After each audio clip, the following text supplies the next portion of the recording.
आपने क्या किया? मेरे क्लाइंट पे हाथ उठाया आपने?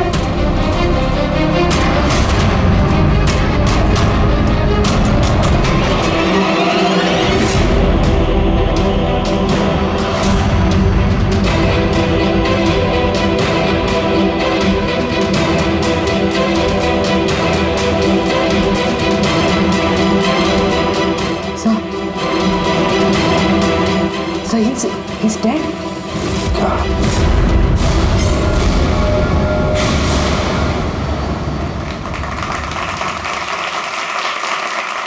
Good evening ladies and gentleman and welcome to सवाल जवाब।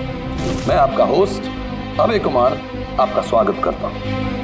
आज का विषय या डिबेट है कि क्या हमारे देश में कानून के रखवाले कानून से बड़े हैं? आप सब लोग ने हाल ही में इस केस के बारे में सुना होगा जहां सीआईडी के सीनियर इंस्पेक्टर मिस्टर अभिजीत पर बाला नामक एक क्रिमिनल की मौत का इल्जाम लगाया गया। इसलिए आज हमारे साथ मौजूद है खुद senior inspector Abhijeet from the CID bureau, उनके साथ ही ACP Pradyuman ji, welcome sir, और senior inspector Daya CID bureau से। हमारे पैनलिस्ट हैं ex army officer mister Ranveer, ex IB officer Sanjeet ji और एक्स जज मिस मंदिरा, और साथ ही हैं क्राइम के सीनियर एडिटर मदन कुमार जी, और साथ में मौजूद हैं और सीनियर जर्नलिस्ट और ह्यूमन राइट एक्टिविस्ट। तो मैं शुरू करना चाहूंगा ह्यूमन राइट एक्टिविस्ट से। कहिए इस केस के बारे में आपका क्या कहना है? इनके जैसे ऑफिसर्स की वजह से ही कानून का नाम खराब हो रहा है इस देश में। बिल्कुल ठीक। हाथ में गन या ताकत क्या आ जाती है, इन्हें लगता है कि अपने मनमर्जी करेंगे और मानव अधिकार की धज्जियां उड़ा देते हैं इन जैसे कानून के रखवाले। हाँ, मैं तो कहता हूँ कि इन पुलिस वालों से गन ही वापस ले लेनी चाहिए। गन चलाने की नैतिकता क्या होती है इन लोगों को समझ में नहीं आती। जी मैं तो ये कहूंगा कि ये लोग सिर्फ राई का पहाड़ बना रहे हैं। बाला सीआईडी वालों के साथ बदतमीजी कर रहा था। अब ऐसे में अगर हाथ उठ भी गया तो इसका मतलब ये तो नहीं है ना कि अभिजीत पर खूनी बनने का ठप्पा ही लगा दें आप लोग। और किसी मुजरिम से होता गलती से एक खून तो क्या आप उसे छोड़ देते हैं या फिर कोई आम इंसान से? नहीं ना। तो फिर जो नियम आम इंसान पे लागू होता है वो इन सीआईडी वाले पे क्यों ना हो? मिस मंदिरा, आप कब से चुप बैठी हैं? इस विषय के बारे में आप क्या कहना चाहेंगे?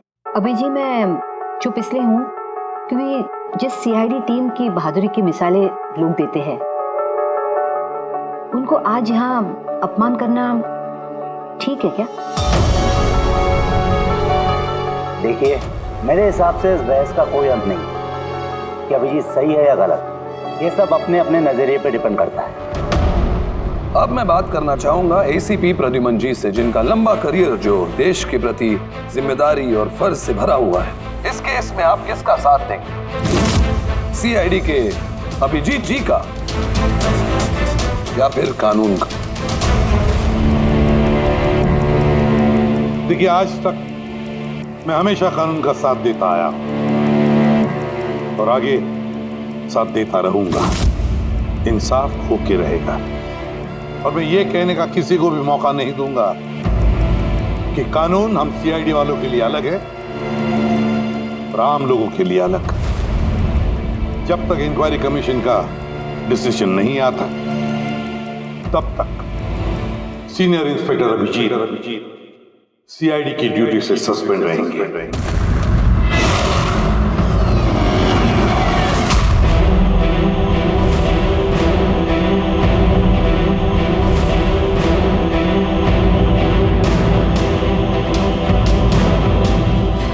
एक मिनट सर।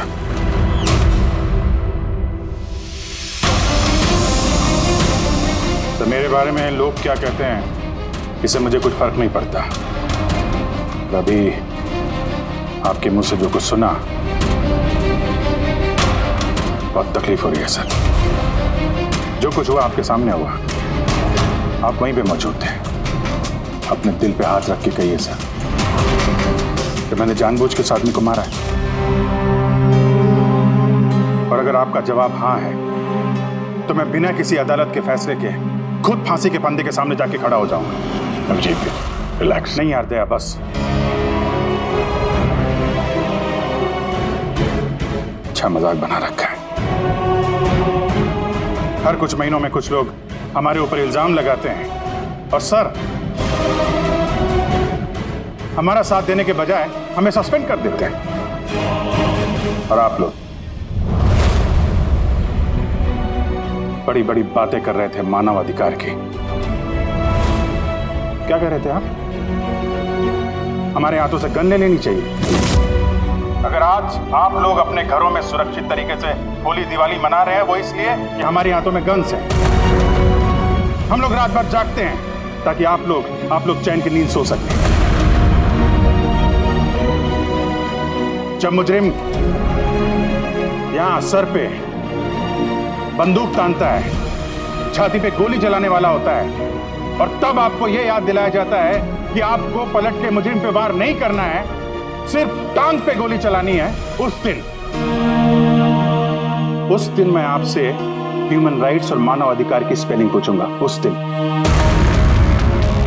आज मैं दुनिया वालों के सामने खुल के बोलना चाहता हूं, बाला जैसे आदमी को जिंदगी जीने का कोई अधिकार नहीं। वैसे भी अदालत उसे फांसी की सजा देती ना। कुछ दिन पहले मर गया तो कौन सा तूफान आ गया। पर इतने साल अगर सीआईडी में मेरे हाथ बंधे नहीं होते तो इन जैसे लोगों का इंसाफ मैं कब तक कर चुका होता। और वैसे भी ऐसे कानून का क्या फायदा जो मुजरिमों को सजा नहीं दे सकता। और वो कानून मुझे क्या सस्पेंड करेगा? मैं खुद सस्पेंड करता हूं ऐसे कानून।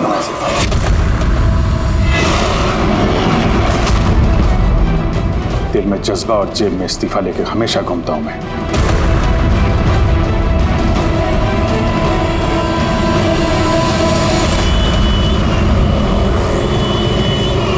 अरे यार हम लोग तो दोस्त है यार, दोस्त। अरे मेरे दोस्त, क्या चाहिए आपको आज? अरे कुछ मेरे दोस्त के लिए लेके आओ यार। आप और हम एक चल चल। जी क्या हो क्या तुम्हें? अरे कौन सी जगह पे बैठे और किस तरह के लोग हैं साथ में? चलो उठो उठो, चलो घर चलो। कहाँ चले? सीआईडी ब्यूरो ही तो मेरा घर था और मुझे वहां जाने की परमिशन नहीं। सर सब ठीक हो जाएगा सर। आप यहाँ से चलिए। सब ठीक हो जाएगा? इससे ज्यादा और क्या ठीक होगा? और अब मैं सीआईडी ऑफिसर नहीं हूं। कोई भी ह्यूमन राइट्स वाला, कोई भी इंक्वायरी कमीशन मेरा कुछ नहीं बिगाड़ सकती। सारे मुजरिमों को एक एक करके मार डालूंगा मैं। और तुम लोग भी मेरा कुछ नहीं कर सकते। और ना वो तुम्हारा एसीपी प्रद्युमन। जाओ उसके पास जाओ तुम लोग। मुझे तुम लोगों की शक्ल नहीं देखनी। जाओ। अभिजीत तुम होश में भी हो? तुम्हें पता है तुम क्या बोल रहे हो? अरे छोड़ो यार, ये दोस्ती दिखानी थी ना तो उस दिन दिखानी चाहिए। आज ही अपनेपन का ढोंग करने की कोई जरूरत नहीं है। क्या बोला तुमने? ढोंग? तुम्हें ये ढोंग लगा? और क्या? सही है, एकदम सही है। सर जाओ जाओ, तुम भी निकलो।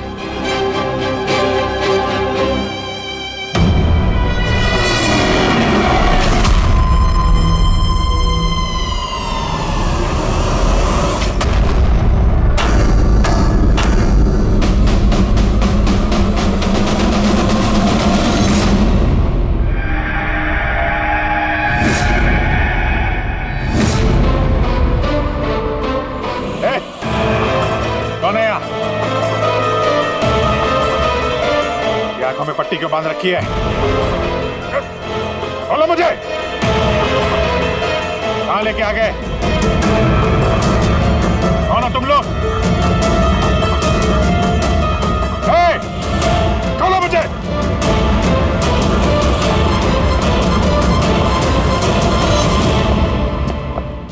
कौन हो तुम लोग?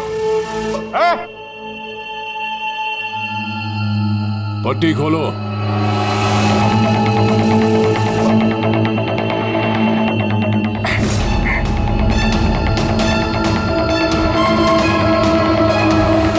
जानते हो किसे किडनैप किया तुमने?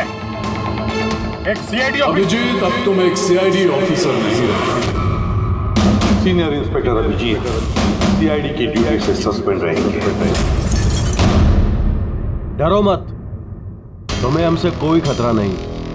हमें अपना दोस्त समझो। दोस्त? आखिर हो कौन तुम लोग? सब पता चल जाएगा अभिजीत कि हम कौन हैं और तुमसे चाहते क्या हैं। वहां अंधेरे में छुप के क्यों खड़े हो? हिम्मत है तो सामने आओ। हम अंधेरे में इसलिए हैं क्योंकि ये देश और समाज रोशनी में हमें हमारा काम करने नहीं देता। क्या मतलब? हम भी तुम्हारी तरह कानून के रखवाले हैं, लेकिन तुम कानून के दायरे में रह के काम करते हो और हम उसके बाहर। हम सीधा मुजरिमों का इंसाफ करते हैं, न कोर्ट न कचहरी न इंक्वायरी कमीशन, सीधे सजाए मौत। एक मिनट, ये तुम लोग क्या कह रहे हो? मैं कुछ समझ नहीं पा रहा हूं। पहचानते हो इसे? ये तो मालविका है,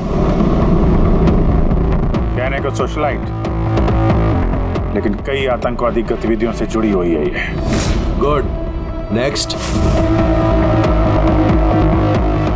रंगन बंगा रियल एस्टेट का बिजनेस दिखाने के लिए और उसकी आड़ में ड्रग्स का लेन देन। विलियम? ये तो विलियम है। 7 मर्डर का इल्जाम है इसके ऊपर। That's right. मगर मुझे क्यों दिखा रहे हो इनकी तस्वीरें? मुझसे क्या चाहते हो? बताते हैं। पहले तुम जरा ये बताओ कि अगर तुम्हें ये पता चले कि इन मुजरिमों को कानून कभी सजा दे नहीं सकता, तब तुम क्या करोगे? अगर इनको कभी सजा नहीं मिल पाई तो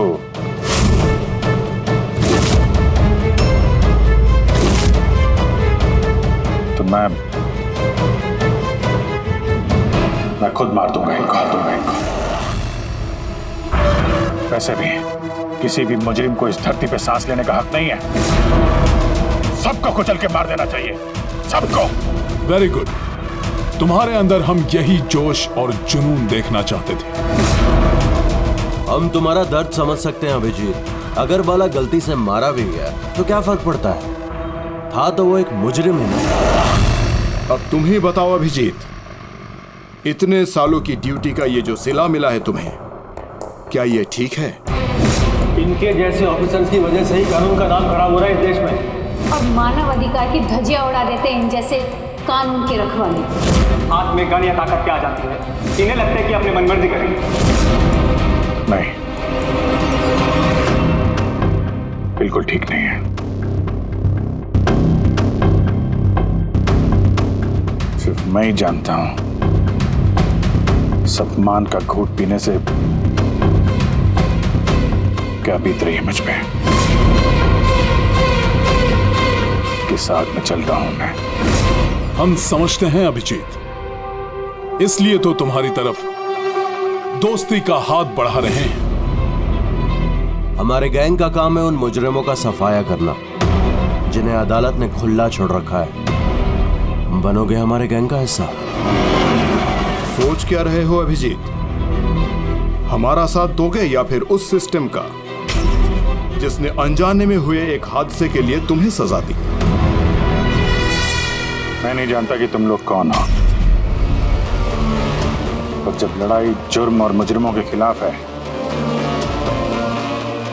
तो अभिजीत का जवाब हमेशा हाँ है। और इससे पहले तुम्हें अपनी वफादारी की परीक्षा देनी होगी। वफादारी की परीक्षा? कौन है आदमी? छगन आज तक 5 औरतों को मार चुका है और अदालत ने इसे दिमागी रूप में बीमार करार देकर रिहा कर दिया। लो रिवॉल्वर और चलाओ गोली।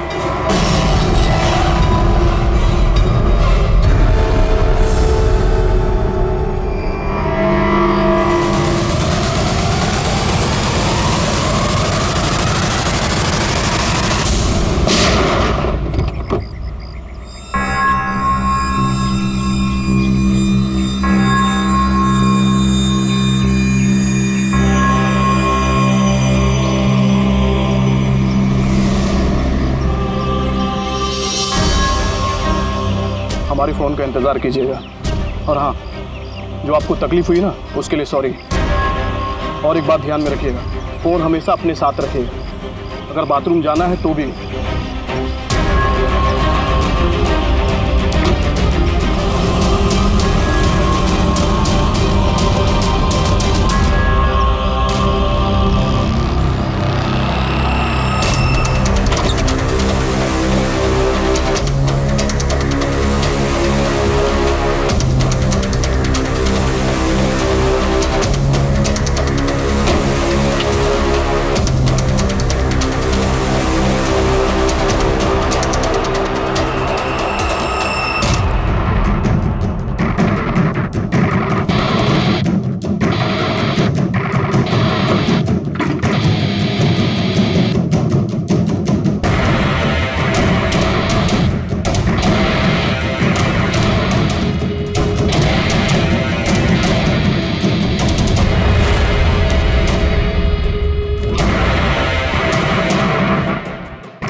मैं आ गया।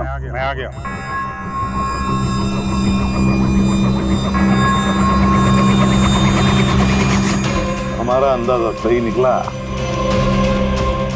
मतलब जो कहानी हमने फैलाई थी वो मान लिया उन लोगों ने। और चारा ही क्या था, जिस जाल में वो लोग फंसे हैं उसे हमने 1 महीने पहले ही देखा था।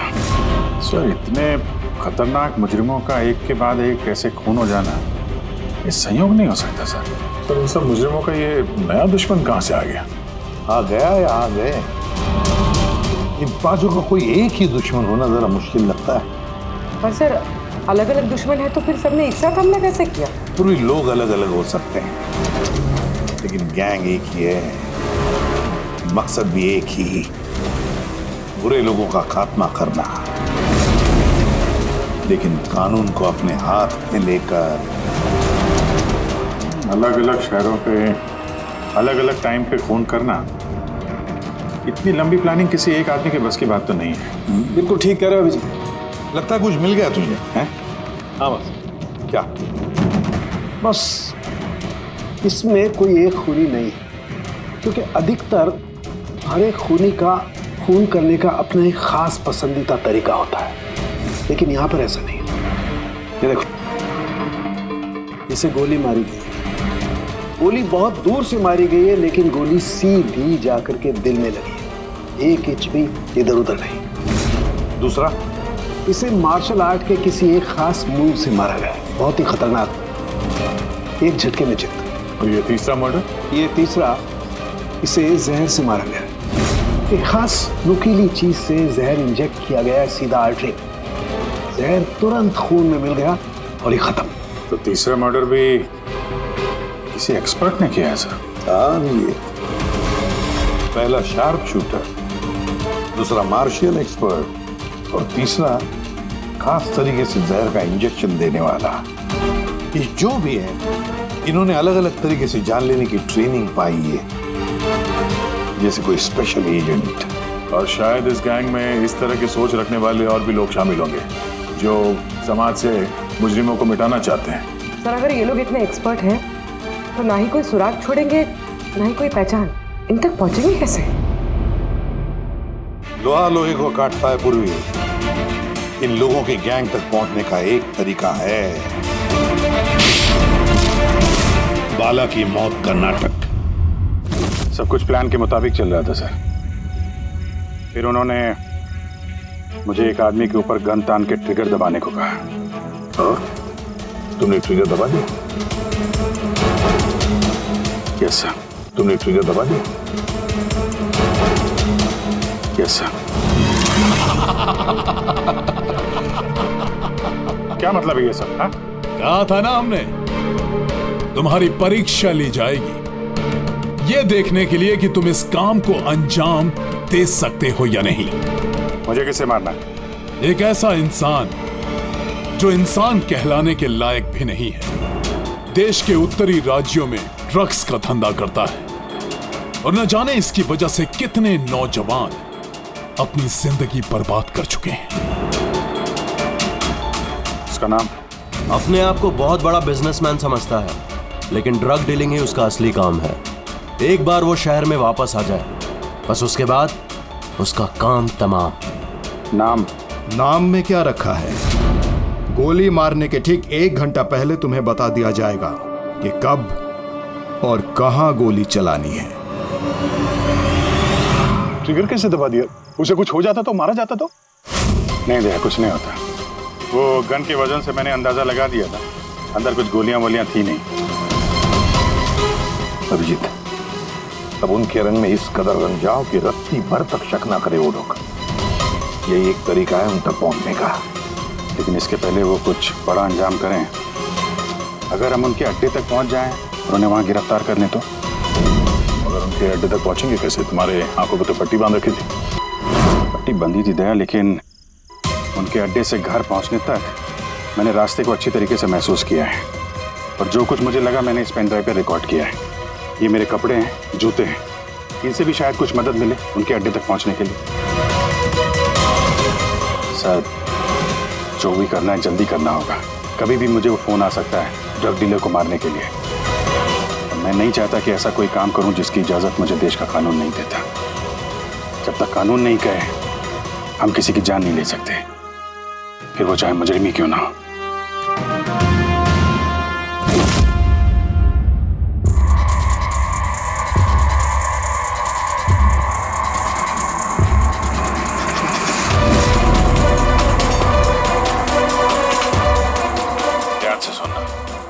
के 1.5 घंटे लगे थे मुझे उनके अड्डे से अपने घर आने में।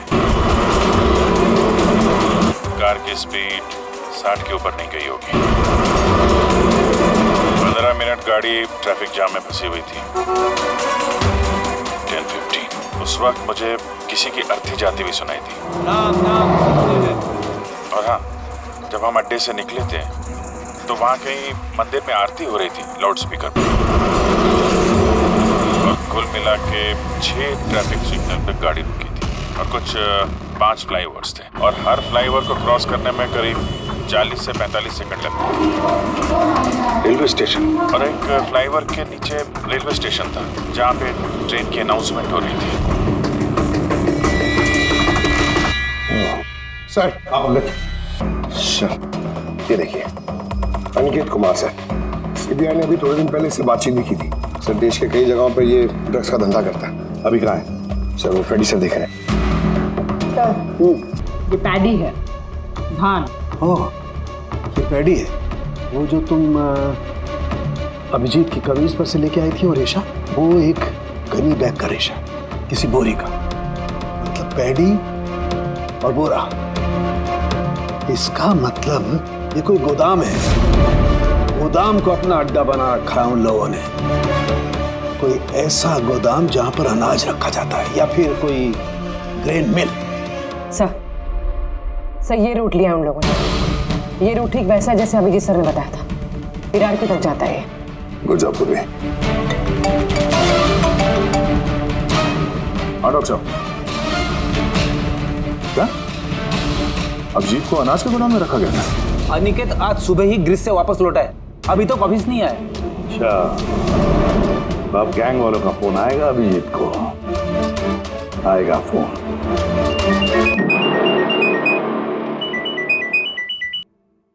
हेलो, आपके लिए एक खुशखबरी है अभिजीत सर। जिस घड़ी का आपको इंतजार था वो आ गई है। आज आपके शुभ हाथों से एक मुजरिम को सजा मिलेगी। ठीक 1.5 घंटे के बाद एक काले रंग की गाड़ी आएगी आपके पास और बता देगी कि आपको किस पे और कहां गोली चलानी है। मगर राइफल कौन सी है? क्या फर्क पड़ता है? राइफल कौन सी है आपको तो सीआईडी ट्रेनिंग में हर किस्म की ट्रेनिंग दी जाती है ना? मैंने ट्रेनिंग तो मुझे सारे हथियारों की है, लेकिन मेरे पास सिर्फ एक ही चांस है गोली मारने का। तो अगर मुझे पता हो हथियार कौन सा है तो थोड़ी आसानी होगी। RS 451। Okay, RS 451।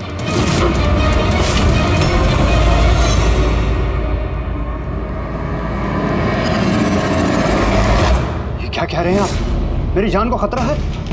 फिर तो मैं कहीं जाऊंगा ही नहीं, घर के अंदर ही छुप के बैठूंगा मैं। सारी मीटिंग्स कैंसिल। अनिकेत, घर में छुप कर बैठने से कोई फायदा नहीं होगा। उन लोगों ने ठान लिया है तुम्हें मारने का, और वो मार कर ही रहेंगे तुम्हें। तो आप कुछ कीजिए ना, आप लोग सीआईडी वाले हैं, बचा लीजिए मुझे। बचा लेंगे हम तुम्हें। सिर्फ इस बार गोली हमारा ऑफिसर तुम पर चलाएगा। तुम्हारे इन कपड़ों के अंदर एक बुलेट प्रूफ जैकेट होगा और कुछ खून के पैकेट्स। अगर निशाना इधर उधर चला गया तो?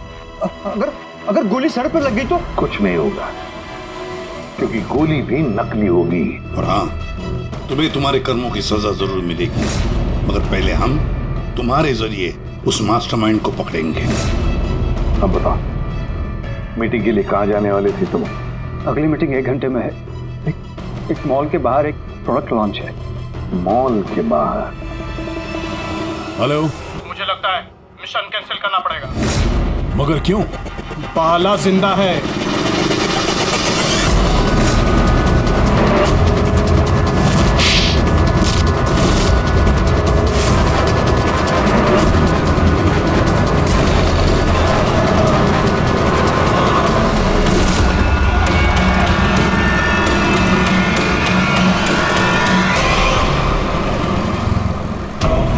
बहुत बड़ा धोखा हुआ हमारे साथ में। अभिजीत के हाथों किसी का खून हुआ ही नहीं है। प्लान कैंसिल नहीं करेंगे आप। सीआईडी और अभिजीत को इस धोखे की बहुत भारी कीमत चुकानी पड़ेगी।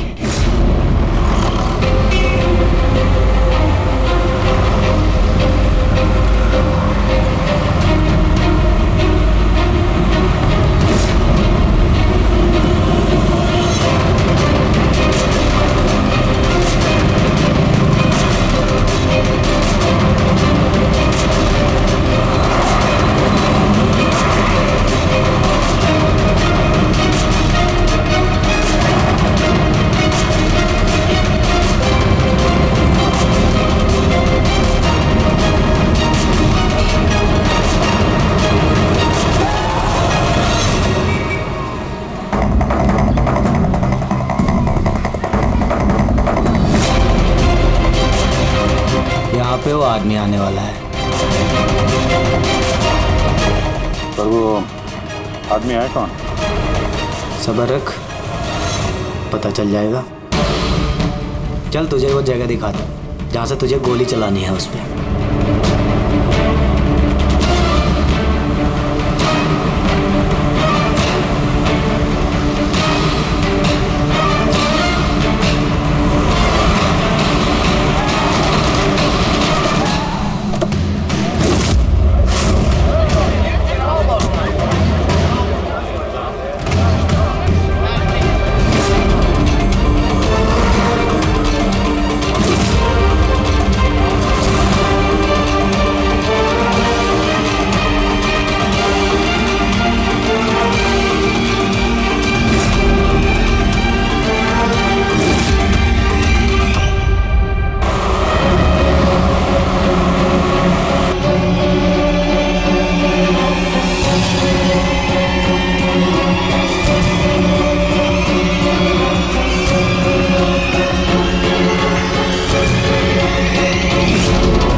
गोदाम तो एकदम खाली है, कोई भी नहीं है यहाँ पे।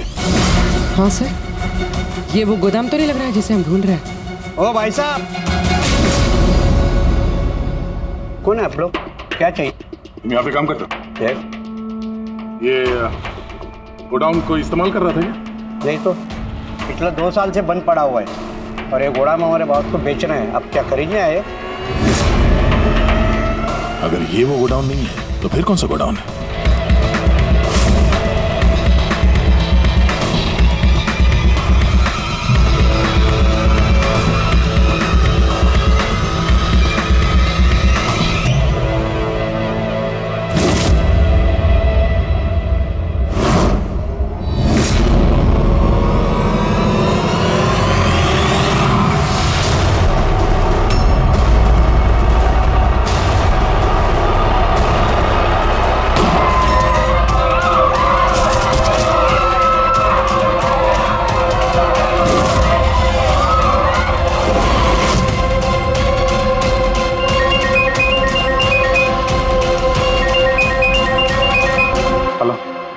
अभिजीत, तेरी कामयाबी के लिए अनिकेत की टिकट कट चुकी है।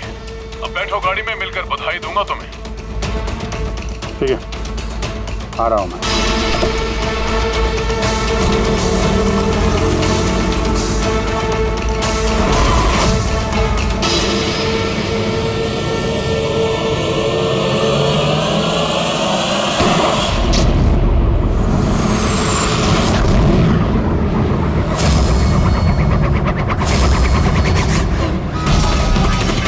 पंकज, पूरा छोड़ना नहीं। Oh no sir. क्या हुआ? सर मुझसे एक गलती हो गई। वो तिलक नगर वाला गोदाम में सो गए। सर ये देखिए सर, वहाँ पर भी मंदिर है, स्मशान है, फ्लाईओवर है और रेलवे ट्रैक है। कहीं ये वही गोडाउन तो नहीं है? कितनी दूर है यहाँ से? सर ट्रैफिक है तो 40-45 मिनट लगेगा। सर मुझे को पता था हमारे प्लान का। अभिजीत सर नकली गोली चलाने वाले थे। अभिजीत की जान को खतरा है, दया को फोन करना होगा। दया, देखो अनिकेत पर किसने गोली चलाई है, असली गोली। हाँ, अभिजीत की जान को खतरा है। उनके आईडी का पता चल गया? नहीं सर, ढूंढ रहा हूँ। जल्दी जल्दी दया, टाइम नहीं है हमारे पास।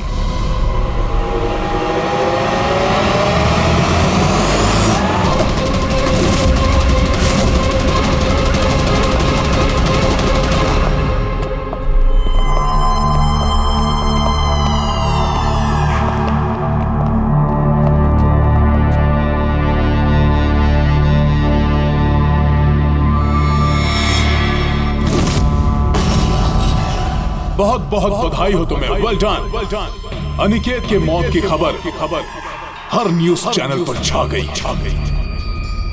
और अब तुमने हमारा विश्वास जीत लिया है।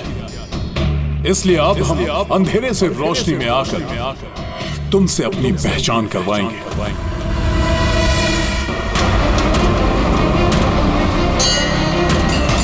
ये मंदिर है।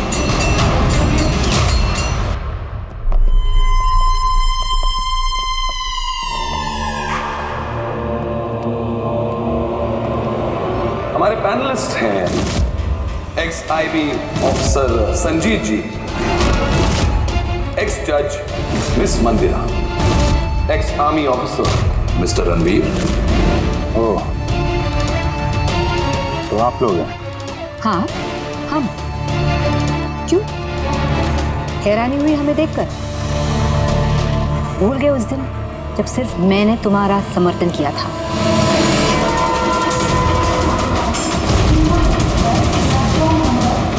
ये रेलवे स्टेशन। अभिजीत, हम सबका मकसद एक है, जुर्म का सफाया। मगर आपके ये चौथे साथी,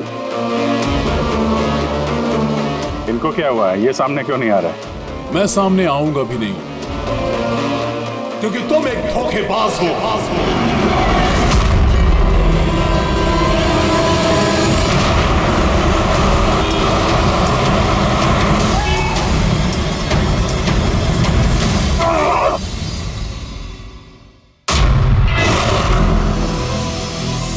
बाला जिंदा है? हाँ, ये जिंदा है, क्योंकि ये सब सीआईडी की सोची समझी चाल थी हमें फंसाने के लिए। और ये स्मशान भूमि। और अनिकेत? वो भी जिंदा होगा। जरूर इस अभिजीत ने उसे नकली गोली मारी होगी।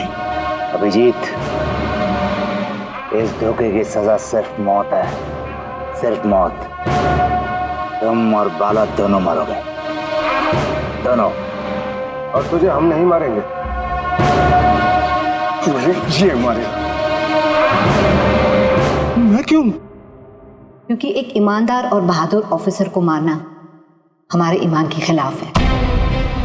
चल तू मार, नहीं तो हम तुम्हें मारेंगे।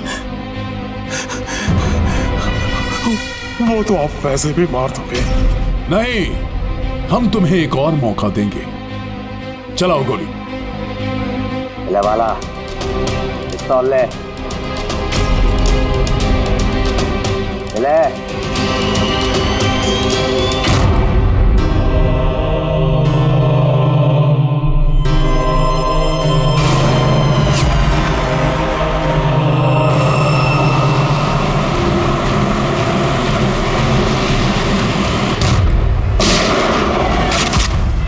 कोई नहीं भागेगा। चल। मैं आपका होस्ट अभय कुमार। हम लोगों ने जो कुछ भी किया उसका हमें बिल्कुल अफसोस नहीं।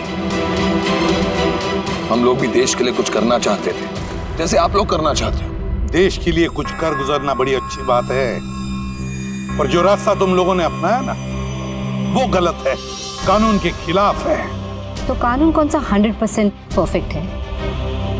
ये वही कानून है जिसके चलते इतने सारे मुजरिम समाज में आजाद घूम रहे हैं। उस अनिकेत को भी आपने बचा लिया ना? हाँ, अनिकेत को हमने बचा लिया, सिर्फ गोलियों से, कानून से नहीं, समझे? रही बात परफेक्शन की, तो 100% परफेक्ट कुछ भी नहीं होता है, उसे बनाना पड़ता है। आप लोगों का तरीका क्या परफेक्ट है? क्या गारंटी है इस बात की अपनी सनक के चलते तुम लोगों ने सिर्फ गुनहगारों को ही मारा है, किसी निर्दोष को नहीं? अब उसी अदालत के सामने जाकर अपनी शिकायत पेश करना, उस अदालत से जिससे तुम इतने परेशान हो। अब वही अदालत तुम्हारा इंसाफ भी करेगी। अब पता चलेगा तुम लोगों को कि अपने देश के कानून की मर्यादा का एहसास क्या होता है। केस बड़ा ही पेचीदा था सर। हाँ, तो मुजरिम भी तो पकड़े गए और एक केस खत्म। चलो भाई, घर नहीं जाना क्या? मगर अभी एक अपराधी को पकड़ना बाकी है। क्यों दया? Hello CID. कौन है आप लोग? क्या चाहिए? मैं विक्रांत हूँ, टाइम टीम से। हमें यहाँ की तलाशी लेनी है, ये सर्च वारंट है। तलाशी?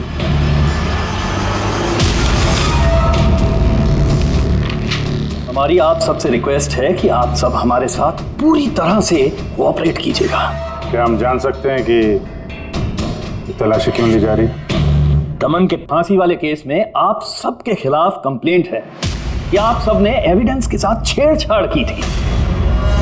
दया हमारे पास है, हमारी जेल में। तो अगर दया को बचाना चाहते हो तो पहले मेरे भाई को बचाना होगा, वरना ठीक 4:30 बजे ना सिर्फ मेरे भाई को फांसी होगी, बल्कि सीनियर इंस्पेक्टर दया भी फांसी पर चढ़ेगा।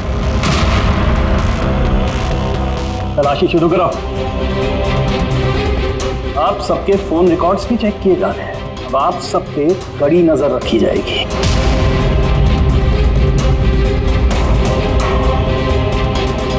और हाँ, आप सबके साथ अकेले अकेले सवाल जवाब भी किए जाएंगे। मेरी आपको पर्सनल सलाह है, जो भी बोलना बिल्कुल सच बोलना। ये सीआईडी का फ्यूचर तय करेगा। सीआईडी से हैं, कोई पानी का बुलबुला नहीं। और तुम कौन होते हो हमारा फ्यूचर तय करने वाले? हाँ? सीआईडी की बुनियाद सच की नींव पे टिकी है, झूठ बोलना हमें आता नहीं। हाँ हाँ पता है, आप सीआईडी वाले हो, पता है।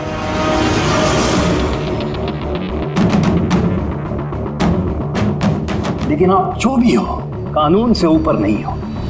और अब वक्त आ गया है कि आपको कानून की याद दिलाई जाए।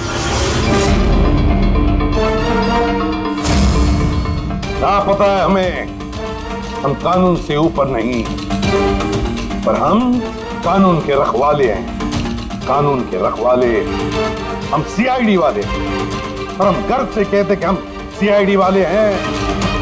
और हमारे खून का एक एक कतरा सीआईडी को और इस देश को समर्पित है।